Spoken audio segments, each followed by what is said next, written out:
بسم اللہ الرحمن الرحیم۔ السلام علیکم ورحمۃ اللہ۔ ڈاکٹر علامہ اقبال رحمۃ اللہ علیہ کے کچھ مشہور اشعار آپ سے شیئر کرتا چلوں۔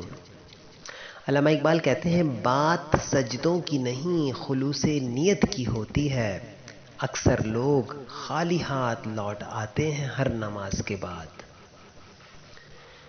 زمانے کی حالت کا عالم تو دیکھ اقبال، قیمتی چادریں بے جان قبروں پہ اور زندہ عزتیں بے حجاب پھرتی ہیں بے حجاب پھرتی ہیں۔ بستر سے اٹھ کر مسجد تک نہ جا سکے اقبال، خواہش رکھتے ہیں قبر سے اٹھ کر جنت جانے کی۔ وہ پتھروں سے مانگتے ہیں اپنی مرادیں اقبال، ہم ان کے امتی ہیں جن کو دیکھ کر پتھر بھی کلمہ پڑھتے ہیں۔ گرتے ہیں سجدوں میں ہم اپنی حسرتوں کی خاطر اقبال، اگر گرتے صرف عشق خدا میں تو کوئی حسرت ادھوری نہ رہتی۔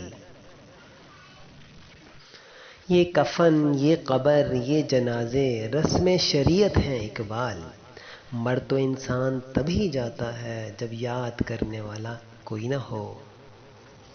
اپنے کردار پہ ڈال کر پردہ اقبال، ہر شخص کہہ رہا ہے زمانہ خراب ہے۔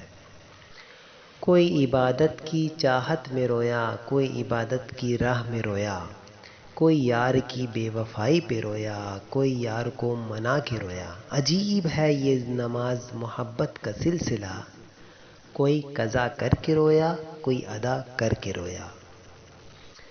سجدوں کے عوض فردوس ملے، اقبال کہتے ہیں سجدوں کے عوض فردوس ملے یعنی جنت ملے، یہ بات مجھے منظور نہیں۔ بے لوث عبادت کرتا ہوں، بندہ ہوں تیرا مزدور نہیں۔ بات سجدوں کی نہیں خلوص دل کی ہوتی ہے اقبال، ہر میں خانے میں شرابی اور ہر مسجد میں نمازی نہیں ہوتا۔ کسی کی نظر میں اچھے تھے، کسی کی نظر میں برے تھے، حقیقت میں جو جیسا تھا ہم اس کی نظر میں ویسے تھے۔ کیوں منتیں مانگتا ہے اوروں کے دربار سے اقبال، وہ کون سا کام ہے جو ہوتا نہیں تیرے پروردگار سے۔ السلام علیکم ورحمۃ اللہ۔